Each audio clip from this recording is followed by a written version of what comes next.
Yo guys, what is going on? It is Retelling here, back with another podcast episode. In today's episode, we got the man, White Rose Baseball on TikTok and Instagram, and everything content related.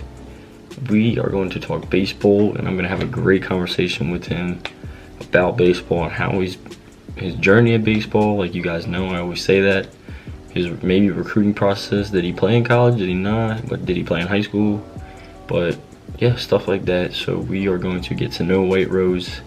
And yeah, as always, guys, this is Retelling. Let's get right into Climb the Ladder.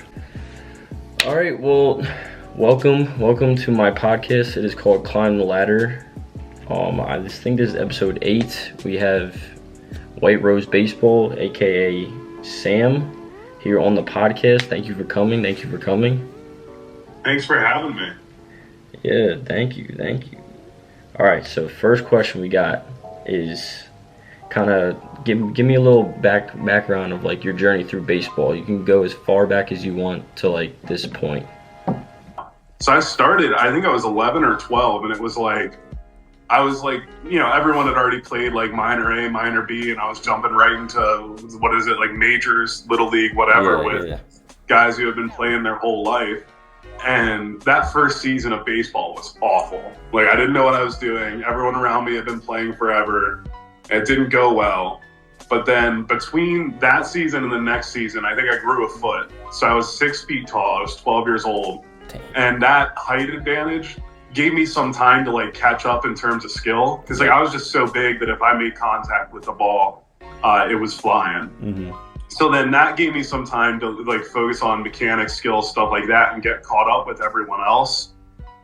Did the travel ball thing, going up through whatever. And when I got to middle school, I was like a very like unathletic kid, and that was like an issue for me. So I was like, how can I improve my athleticism? So that summer between 8th and 9th grade, I lost 60 pounds. And was doing CrossFit, I was doing XYZ, and all of this focus on athleticism actually led to me playing volleyball in high school, which was like wildly unexpected. I didn't see that coming, but I don't know. I think the passion wasn't really there. I didn't love it the way I love baseball. I think that showed. And I got to a point where I was a junior in high school, and I was like, I just need to be around baseball. So I found someone who had some MLB front office experience within 30 miles of my house. And I basically followed that guy around like 5-6 days a week, just ask him questions, picked his brain. Went to my freshman year at college, was that 2020 season. And I think you were probably still in high school at that point, right? Yeah, I was a senior in high school. So the 2020 season, we went down to Florida for our spring training. We played all of our early spring games, and then we got called because we were all in a hotel together. We got called into a meeting with the athletic director and our coaches, and they were just kind of like, "Yeah, we're done. Like, we got to go home. Season's over. There's no plans. Like, you guys are done." And I went home, and I stewed in it for months. I was so bitter. I was so angry. I hung up the cleats. I was like, there was no way I was going to put in that amount of work for it to all be over. But then, some time went by and some emotions settled down. So I started making baseball content, and then we ended up here, where I'm at today. Cool, man. That's a great story. That's a really great story. Like, COVID really just like kind of destroyed a lot of people's like just overall like well-being, just mentally, physically. Like, just losing my senior year of baseball, like, and like the school saying like, yeah, you're not gonna have a senior prom, you're not gonna have a senior trip. Like, it just all was just kind of like, damn, like, this is really actually happening. So then even just having like a different kind of like graduation, like, all right, 10 people at a time, we're going 10 groups or 10 people in a group at a time, and not just everybody just flying their like caps and everything in the air. It's just like 10 people, whoop-de-doo, like, what is this? So that was really like just physically and mentally like just draining, especially going to college, like supposed to be going to college like in the next couple of months, and COVID's still going on. It's like, am I even going to step foot on campus, or like what's going on here? it felt like a breakup, man. Like I remember I was laying in bed. I had a baseball in my hand. I was just kind of like laying back, tossing it up in the air, and I was just like stewing in it. I was like, because you're one of those guys too. Like you love the game so much, like more than anything in the world. And at some point, I was like, when is this going to be reciprocal? I was so angry. I'm like, I put in all this work. We spent all this time, and there's nothing to show for it. Season's over. All the stats are unofficial. Like, it was one of those things where I was like, I remember like laying in bed and being like, I'm breaking up with you. Like, I was just like done with the game, just so bitter over everything. And it took a while to kind of like ease back into it, but it definitely helped that I was stuck at home and there wasn't a whole lot to do. So I was kind of like watching a lot of content, and baseball started to sneak its way back in, but I still didn't have much interest in playing after that. Yeah, that's dope. So, since you you briefly said that you've played college baseball, and right now I'm playing college baseball, and my following is kind of a lot of like high school dudes. So I kind of asked this kind of like to everybody, like I've asked this to J-Lab and all the other guys that I've had done a podcast with. Did you feel like when you were in high school, did you feel like kind of getting like that recruiting process to play like college baseball? Did you think that was like hard, easy, or? I was not like a getting recruited kind of guy. Like I didn't have any tools that were incredible. I wasn't like going to a lot of showcases. Most of my tournaments were like PA, Maryland, like local stuff. And for me, getting recruited kind of amounted to like cold calls, like calling the schools that I wanted to play at and calling the schools in the area, because I knew I didn't want to go very far. And I was like, I'm going to be playing here, and here on these days, you know. And it wasn't your typical like. Yeah, there weren't a lot of people coming my way, and I think making that effort to like get myself out there and like talk to people provide a lot of skills that I'll use, you know, forever in networking. But if you want to play college baseball and like people aren't coming to see you, people aren't talking to you after games, like make your own fate, man. Like take it into your own hands. Call everybody, call athletic directors, baseball coaches.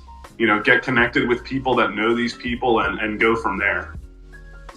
Yeah, 100%. 100% right. Because I remember my college coach, like when my freshman year, when he was at the university I'm at right now, like he didn't even see me play one game. Like he saw my like batting like recruitment video. Like I think video is pretty like this day and age is like really, really good for like videoing, Twitter, all that. We just have all this social media outlets to where we can just send it to a coach or send it to a like how many coaches we want and maybe hear back from them. So stuff like that, I feel like this day and age is like definitely like good for like college recruiting, especially if you got the tools. Like I wasn't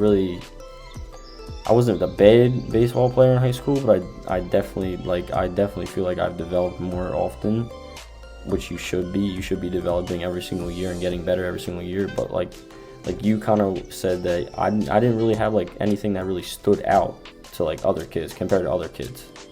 So just having that like not really tools that most colleges would kind of look for, it definitely made it a little harder. And I definitely like had thought on my mind like, do I even want to play in college? Because like if the coach doesn't really want me like that, like why should I put my hard work and effort into it if he at the end of the day he just thinks of me like, okay, like just all right, let's just roll the dice with this kid and see if he works out, he works out. If not, then no big deal.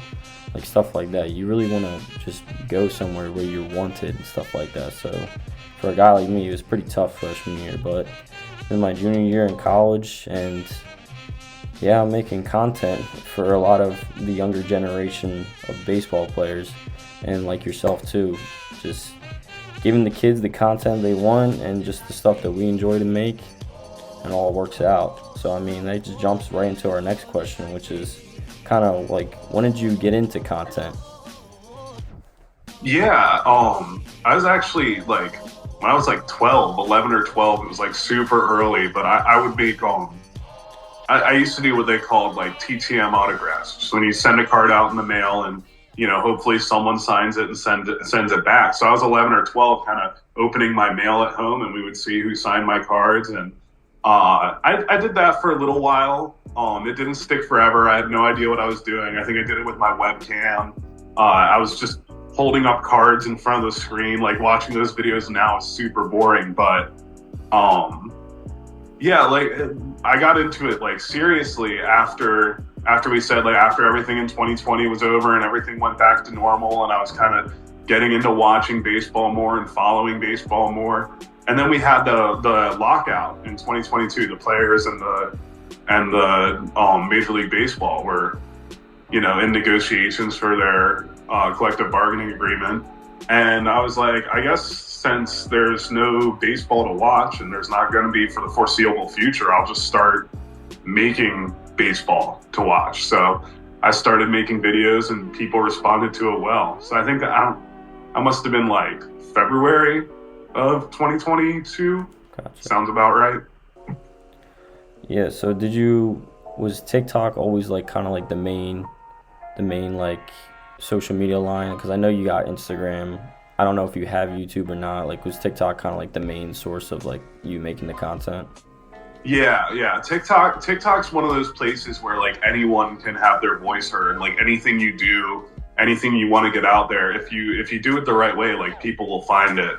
And that made it super attractive to me because, like, short form content takes a lot less time to record, edit. Like, I can pour my heart into something, and if it doesn't do well, it's not going to be like disheartening. Because I'm sure you've spent a lot of time on a YouTube video and then it doesn't do the way you want it to do, and that's just like a real bummer. But with a TikTok, it's like the next day I'm like, all right, how can I, do better this time? And that's what made it so attractive to me. But I am looking to like expand to other platforms. Like you said, I started an Instagram. I started posting on YouTube a couple of weeks ago. So TikTok's always going to be where the heart of my content is. But there are other channels for people who really enjoy it. Yeah, 100%. TikTok's definitely that outlet for people that, like, they have a message to spread and they want to spread their image. Like, TikTok's definitely like kind of one of the easiest with the algorithm. It's kind of like just pushes and pushes and pushes everybody out to their For You page. Like, if somebody's For You page is all baseball, then more than likely, if you have a decent following, the person's probably going to come up on there if they have a decent video with decent numbers. So stuff like that, it's definitely in YouTube. It's kind of crazy how just different, like, all the social media apps just work different. Because YouTube, like you said, if you gotta make a banger video to be able to get those views. And you can make a 5-second video on TikTok and it could just get so much more views than that one video that you've edited for the past like week or so. So it's just completely different with social media and like the different apps of social media. So I definitely feel you there with how, like, yeah, just Instagram, YouTube, TikTok, it's just all just different platforms. But at the end of the day, I guess you just have to be consistent in all those apps. Consistency and quality, I feel like consistency and quality kind of just make the magic happen. Like, you don't want to put out 10 videos in like 10 days and have them all just be like just crappy. Like, you want to work on your craft, and working on your craft while being consistent, I feel like that's when the numbers start to grow and grow. Right. So do you feel like kind of this content creating has, like, how do you feel like this content creating has changed your life in a way?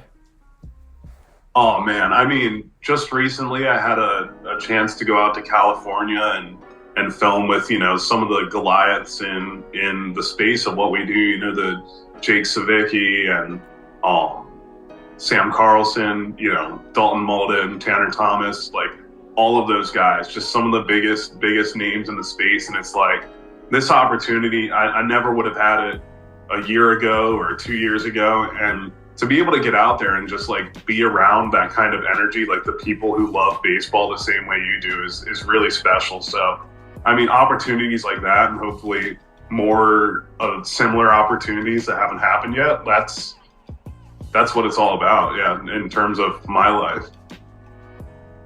Dope. Yeah, that was kind of just going in right to our next question. Yeah, I know you did that NYABC, not your average baseball camp. I was about to say, Yeah. like just creating with all of those big time like baseball content creators, like that's just craziness. And I bet it was definitely like just like wow, like I'm really here. Like, did you feel like at that moment, did you kind of feel like, all right, yeah, I think I kind of made it a little bit. I think I kind of made it a little bit. It was kind of like I try never to think about anything that way. You Yeah, know, I try not to let myself get comfortable because I mean, you know as well as anybody in baseball, whether it's you're playing or in content, like if you fall off, like there's the next man behind you. It's like next man up. He's gonna take your spot. So it's like I try not to be comfortable. I think I was one of the smaller creators who was there too. So just kind of talking to those guys and learning from those guys and not trying to make it an ego thing, just like appreciate it for the opportunity that it was. yeah, yeah. It's dope. Did you think that any of those guys are kind of like, were those kind of guys like who they are on the camera? Were they like those same kind of people like in person, like off camera? Yeah, everybody 100% was exactly who they are on camera. Man, I don't know if Jake wants us to be out there, but he puts off kind of like a cool guy vibe in his videos, but he's such a cool dude in real life. Like he's one of the nicest guys. Um, it wasn't like when we packed up day one, you know, when all the kids left and we cleaned up the facility and when we took off and we went to Chipotle for dinner and like sitting around that table, like I kind of realized like there's not one person here who like doesn't belong here. Like it wasn't like going out to eat with a bunch of like new people for the first time. Like when you get on the new team and you're like getting to know the guys and you're like hanging out for the first time, it didn't feel like that at all. It felt like I was sitting down with my 10 best friends and this is like the 30th time we had ever done it. Another person who feeds into that question, Coach Ballgame, he's kind of like the face of youth baseball. Dude, cameras on, cameras off, it doesn't matter. He's the exact same guy. Like he walked in and I kind of was expecting him to be like, hi, my name's, whatever, and I'm Coach Ballgame on TikTok and Instagram. No, he walked in and he took off his fedora. He was already wearing it. His shirt's already tucked in. He's like, I'm Coach Ballgame. And I'm like, yeah, you are. Like, it was like, that was really like who he was. And I asked his wife, I'm like, is that like what he's like? And she's like, yeah, all the time. So yeah, nobody on there puts it on for social media. They're all exactly who they are. That's great. That's great to hear, man. Like if you wanna have this content creation and all that kind of stuff, you gotta put 100% of your effort and 100% of your real character into it, or else why are you gonna fake stuff? Like why would you fake your real personality on camera? That's what people want to see, is your real personality and how you really are in real life on camera. So that's good to hear. That's good to hear. So now that you've been with that camp and everything else coming up, do you have any kind of plans for this content creation for the future? Oh man, there's a couple things that are in the works, but I don't know if I can talk about any of those opportunities yet. What is public out there? I did apply for MLB's creator class this year. I didn't apply last year because I was just like getting my foot in the door, but just to like put my face out there in that, it's kind of like a competition, I guess, or a whatever you want to call it, to just get out there and be part of that is pretty exciting. So we'll have to wait and see. Again, try not to think you deserve anything in baseball and just let it, whatever's going to happen. But I'm excited to have that out there. But as far as some other things that are coming this year, there's not a whole lot that I can talk about yet. All right, that's good. But what did you feel like? What do you think is the hardest kind of part about this content making? Like, I found myself personally, I feel like the hardest part is kind of just, I'm a very creative person, so the ideas just flow. Like, if someone said, give me like 10 video ideas for a day, like I could just think of like 10 video ideas like that. Like I'm a very creative. I can think about these videos like in my head. Like I can imagine them. But to me, I feel like just finding that time and finding the kind of like motivation to keep every one of the videos like kind of like the same quality. Like you kind of like just, it's kind of like everything. Like I obviously don't want to work out and play baseball like and train baseball every single day. Like if I wish I could just sit on the couch and do nothing like all day. I think everybody kind of would want that kind of life, just sit down and just relax. But no, but yeah, I feel like just pumping out that kind of same quality is kind of like, it's kind of just dragging sometimes. But in your own opinion, what do you think is the hardest about content creating? Yeah, there's a couple of things. Like to name one for me is like leveling the obsession almost. Because if there's someone who's making a type of content that I like, and I'm like, they're doing it better than I would, I'll go through and I'll save. And I mean, I can name. I'm trying to think of who's a good example, but like I'll do like King of Juco, his live at bat series. I'll go through and I'll save 30 of those to my phone, and I'll start ranking. I'm like, which ones least did the best? Okay. Well, of those ones, what do they all have in common? What's the length of the video? When's the setup? When's the payout? Like, it's scientific. Like, what goes viral on TikTok, you can recreate it. And not to say you copy what other people are doing, but you look at like what's working when they do it and what doesn't work as well for them, and then you try to go from there and figure out how can I take that same energy or that same concept and apply it to something that I want to do. How can I recreate that success without recreating someone else's video? And trying to like get myself to like cool off and like realize like, hey man, it's not that serious. It's content. You don't need to be so obsessive all the time or so analytical. I mean, we're baseball guys, we're numbers guys, so trying not to break everything down all the time and just like making stuff that's fun is something that I struggle with. And outside of that, like I'm trying to think, another thing that's tough is like putting your love and passion into something that you know, like this probably isn't going to do as well, and putting it out there and watching it not do well, that kind of stinks because you're like, oh man, and it's something that you really love or something that you really wanted to do and it doesn't do well. That's a little disheartening because it's like, I really thought other people would like this, and maybe they would if it got out there, but just because the way the algorithm works or the way that TikTok works, the things that you really want to make aren't always what's going to be most successful. Yeah, 100%. I definitely have done my fair share of kind of like, because when in the beginning you kind of just are like, okay, what am I going to do? Starting from scratch, you're like, what am I going to do? You kind of look for different people to kind of give you kind of tips. So I know I've DM'd a few creators, like I think DSAR, maybe Steven Kinez, like I've DM'd them. And great guys, for real. Really great guys. And just them like responding saying like, hey, like pick and choose like your creators like that are in your niche, and like going through their videos, seeing what works, seeing what doesn't, and then put your own kind of take into it. That definitely seems to have helped a little bit. And just yeah, it's just frustrating when you do kind of those type of videos and then TikTok just doesn't push it out the way like you want it to. So yeah, that's I feel like that's also kind of like a harder part of like content creating, is like you kind of like set the kind of own expectation. You feel like maybe you set it too high, maybe you set it too low. Like I know when it comes to my like videos I make, if I think it's a good video, I'm like, oh man, this thing's gonna take off.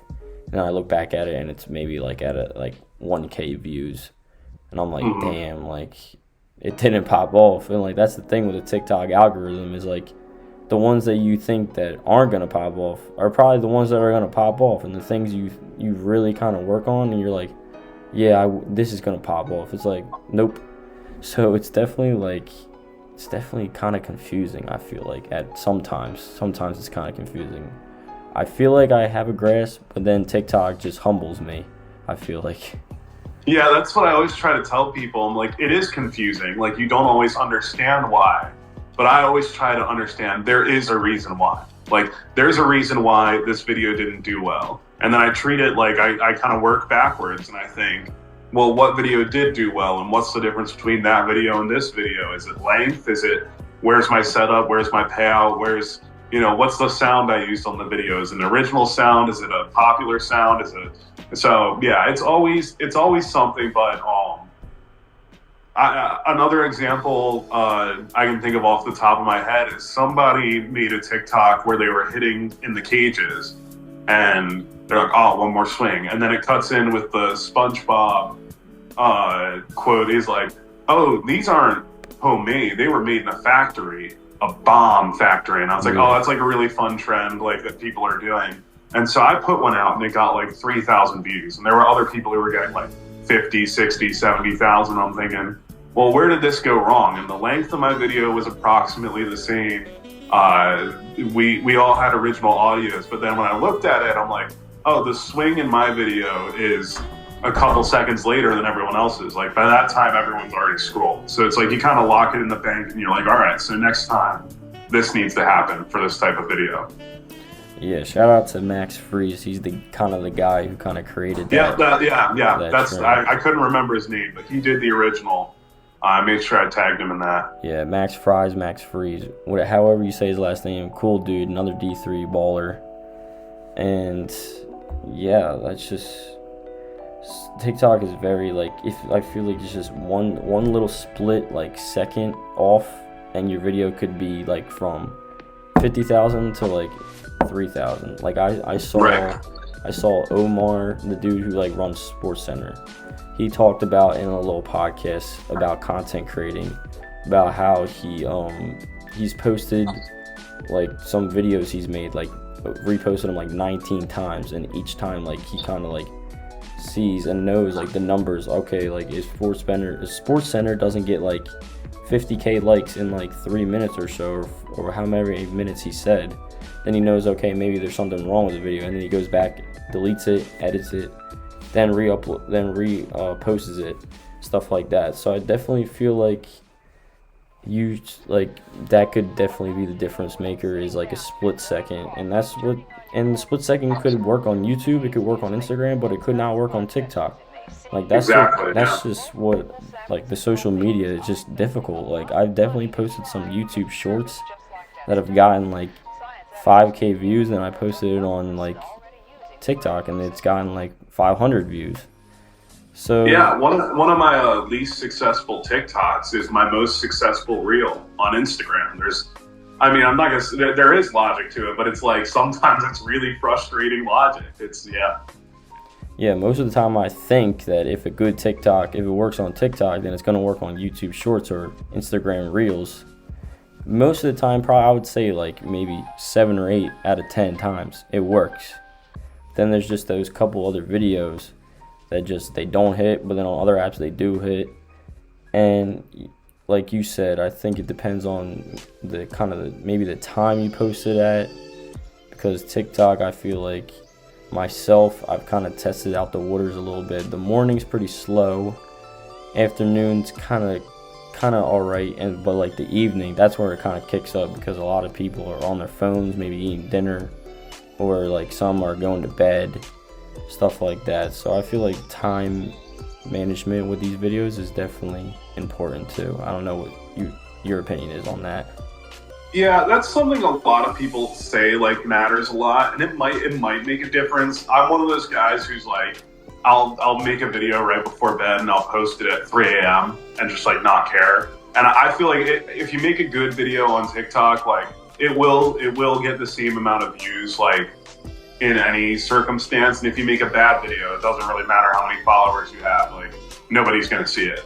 So that's how I try to just focus more on the video than any other part of it. Hashtags, I think, are overrated. I think post time's a little overrated. I used to agonize over what sound I was going to use, and then I realized, no, picking the sound that goes best with the video and not necessarily the most trending sound, that sometimes makes the difference, even if it's just background music. So yeah, 100%. So next kind of question, here we go. Where do you kind of see yourself? I know you kind of maybe explained this in the kind of previous question, but with content in 10 years, for 5 to 10 years, where do you kind of see yourself as a content creator? Oh man, it's so hard to project like that amount of time on social media. 10 years ago, I don't even think TikTok was around, and that's kind of like my main platform now. 10 years ago, like I said, I was making baseball card videos in my parents' dining room. You know what I mean? So, Yep. 10 years from now, if I'm just like in front of a camera talking about baseball, like that would make me happy. It doesn't really matter to me. Like, I love my audience. It doesn't matter to me if there is an audience or not, or who's watching. Like, if I can just get in front of the camera and keep talking about the game and keep promoting the game, it's the same to me if 5 people hear it than if 5 million people hear it. So, in 10 years, yeah, hopefully it's still just talking at the camera, talking at the phone, whatever it is. Cool, yeah. Kind of like basing off of this last question, do you kind of like have like a dream kind of like situation of where you want to be with this content? Like, I know people have gotten opportunities in this content group chat. They've gotten a lot of good opportunities with like even some MLB teams. I can't really disclose their information about that, but do you kind of like, are you in like kind of like the same boat? Like, do you want to be like part of like the MLB? Like, maybe like, I know like you said you did the creator class. Like, is that kind of like your dream, is doing the creator class, stuff like that? I think that, yeah, I think it would be an excellent opportunity to do something like that, and that would be, yeah, it would be something really special. But I don't think my like trajectory is like dependent on it. Like, I know what I want to do and like where I want to be, and I'm not putting too much stock in like what other people think I should do. Like, I'm not putting nothing I do is dependent on something else. Like, I'm going to make the kind of content that I love to make and want to make at the end of the day. And if people see that and they see the vision, they see the dream, and they want to give me an opportunity, I'll take it in stride. But it's not. I'm not trying to force it, because at the end of the day, I'm still going to be doing what I love to do, what I want to do anyway. So, yeah, I would love to have my own setup. I would love to have a location, like somewhere where people can come and like celebrate baseball and play baseball and play MLB The Show or something like that. I feel like a baseball facility I'm sure been to 100 like indoor batting cages, something like that, but something that's not so serious. They're all geared towards training, and there's plyo balls and bands everywhere, and I think that's great, and I think that's something that should be around. But I've never been to one of those facilities that has like a PS4 set up with like MLB The Show and like people who just hang out, or just like a couch and a place to watch games. Like, that's kind of the dream, having a place like that and taking the internet along on the journey with me and trying to make that happen. So Yeah, 100%. I definitely feel like this game has kind of, I feel like just the pressure and everything else and the seriousness has gone like so much through the roof. It's like when we were 5 years old, like we didn't care if we went 0 for 4 or however many ground balls we made errors with. Like, we just played because we loved the game and it was fun to us. Like, I feel like it's just so, with this travel ball organizations and stuff nowadays, people are so worried about their rankings, how much money they're spending on these teams. Like, they're not focused on the real like core of playing baseball, which is just to have fun.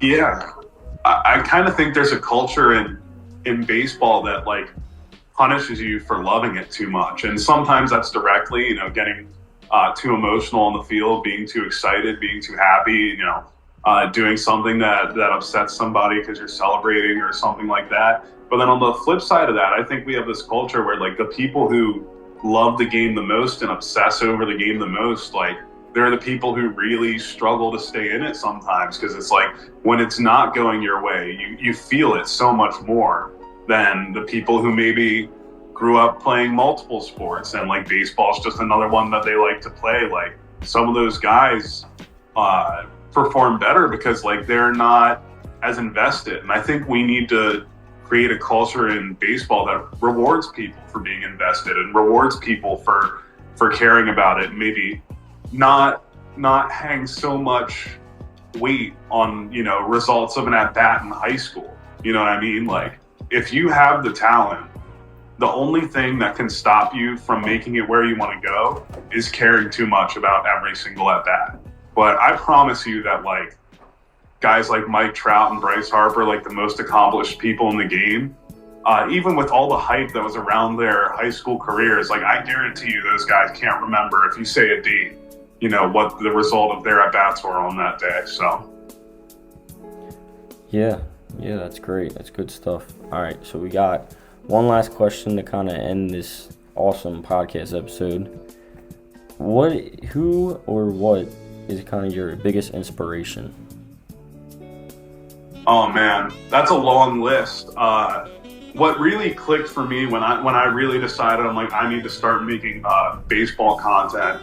I'm gonna out myself here because I was really embarrassing. But in Philadelphia, I was at a game that I knew the John Boy media people were gonna be at, and I was like, if I just like run into those guys, I'm like, I'm going to talk to them. I'm going to say hi. I'm going to introduce myself. I'm not going to like pretend I don't know who they are. And I was sitting like way up in like the cheap seats, like just that's where I like to be. And I looked down and there was a section of like 5 people and like no one else was in that section. I'm like, oh, that's the John Boy guys. And I'm like, I said I wasn't going to go down there. And then I went down there because like I couldn't help myself. So I went down and the usher was like, do you have tickets in this section? And I was like, no. And she's like, you can't go down there. I'm like, ma'am, like respectfully, like I'm going to go down there. I'm going to come up before the inning even starts. Just let me go down for a second. She's like, all right. So I went down and I talked to those guys and took a picture with them, and just seeing how much fun they were having, just like going to a game and like getting to enjoy it. I was like, I think I need to get more involved. So that was like the match that lit the flame. But then there were so many other guys like Jackson Olsen. I took a lot of inspiration from what he does, and we don't make very similar videos, but like just seeing his approach to baseball and like how he responded to kind of like some of the negativity. Because I'm sure even like at our level, you know, I'm sure you get people yelling TikTok at you and stuff like that, and it's just like doing it anyway. That's like something I picked up from him. There's so many people, I'm gonna forget them all, but I mean, if you scroll through my videos and you see something that's not really my normal style, I'm sure I have someone tagged in it. It's because I saw them do something similar, and I thought, how can I put my own twist on what they do? But John Boy got the flame started. Olsen kind of kept me going when I was getting crap from everyone else, and guys like, oh man, there's so many other people I want to recognize that I can't even, just because there's so many out there. But and now I like I said, I had some great conversations with Jake Savicki. He kind of got me amped up for it again. Ange and Cruz from Catching Made Simple and Coach Rack, those guys really were the first people to pick up on the vision and see what I was doing and recognize it. So those guys are up there as well too. Dope. Well, that kind of concludes this podcast episode. We are running very low on time, so I'm not going to hold you up here very much longer. But thank you so much for hopping on the podcast. It was amazing talking to you and talking baseball. And I hope this probably isn't going to be the last time we collab together in the future. So oh, definitely not. Yeah. So